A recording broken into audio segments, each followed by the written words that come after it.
Are your hands so tired of soaking in acetone? They're dry and they just want to break down. What's up, nail crew? It's Nicole, your fellow nail obsessed DIYer, and today we are going to learn all about how to remove builder gel and any kind of gel overlay you have with an e-file. I'm going to give you all the do's and don'ts of working with an e-file to remove your gel overlay. The very first do that you want to have is you really want to get a dust collector. And I know this isn't a necessity, but if you're going to be somebody who's changing your nails a lot with an e-file, removing product with an e-file, you do not want all that dust all over the place, breathing it in, getting all over your skin.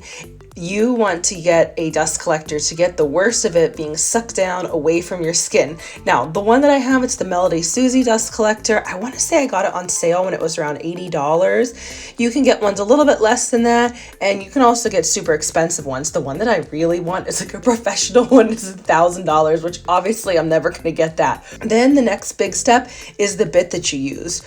I use the Pana Coarse bits. This one is an extra coarse. It's the gold. I typically use the Pana Silver Coarse safety bit, but I lost it. I couldn't find it anywhere. Even though this gold one isn't my go-to bit, it worked really well. I do still like the coarse Pana safety bit better. I'll make sure I link that one in the description, and I'll link this gold one as well. But the gold one was really working quite nicely because my builder gel overlay that I had on isn't super thick. And if you're doing a gel overlay underneath your dip mayonnaise or your gel mayonnaise, it's probably not going to be super thick anyways because you're putting more product over top of that. So I always like to start with my thumbs. The progression from my thumb to the pointer or to the pinky seems to really work the best for me. In the hand that you're using, you want to use your pinky or your ring finger as an anchor on your other hand. This is going to keep the e-file bit from like wildly flinging around when you're e-filing off your gel or your dip or really whatever. The other big do is making sure that your e-file is in the correct position. When you're holding the e-file with your left hand, e-filing on your right hand, you want to have it in reverse. Doing it in the right position will make sure that you don't get that weird skipping. Those are big things that happen when you don't have the e-file going in the right direction. So make sure you have it in the right direction.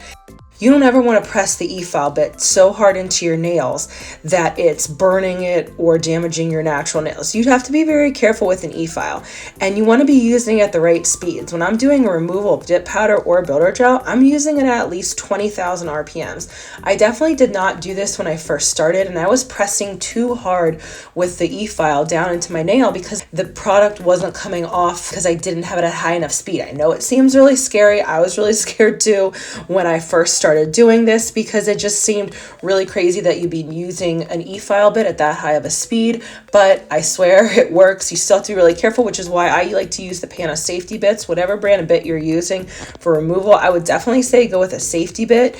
You're just going to be a lot more careful around your cuticles and not accidentally cutting up your cuticles. Anytime that I do a couple fingers, I like to take a makeup brush and dust off a lot of the dust off my hands and my fingers.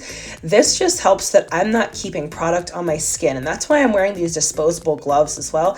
You definitely want to wear disposable gloves and just cut out your fingers when you're e-filing. This is going to keep the product as much as possible off your skin. And when you have product on your skin, if you're doing your nails at home and you like to do them a lot, the more you expose your skin to the products, no matter what it is, you could at a minimum get contact dermatitis. I'm going to try to add in more nail safety as I go through my videos this year. Anything that I learn, I will make sure I pass along to you guys. Another do is you want to push back your cuticles before you use any of the e-file bits on your actual cuticles. I've noticed that if I just go straight in with the cuticle bits, I don't get off as much cuticle because my cuticles are still, like the skin is still stuck down to my nail. Versus if I take the metal pusher, push them back real quick, and then I go with the e-file cuticle bits. Whether you're e-filing product off or cleaning up your cuticles, do not press the drill bit down hard into your natural nails, ever. Don't press it down into any kind of product on your nails hard. When you're removing product, the drill should always keep going. So you never want to stop in one spot. You should always keep going. on your nail, continually moving the drill so that it doesn't stay stuck in one place for too long. That'll cause the burning.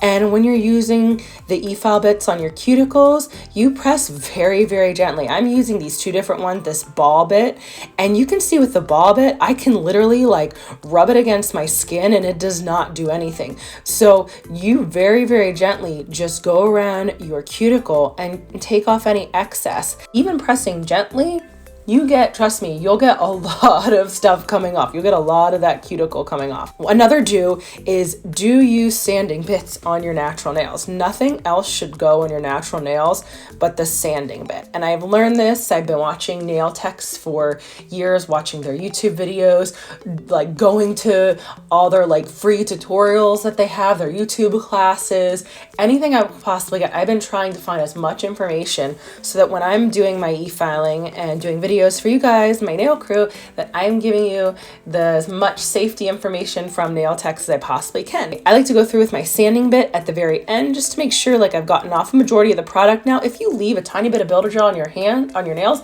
as long as it's not lifting and you go to do another set, that's fine. I do that all the time.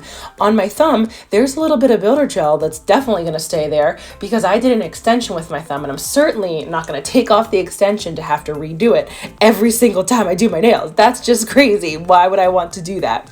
So I really like going through the sanding bit.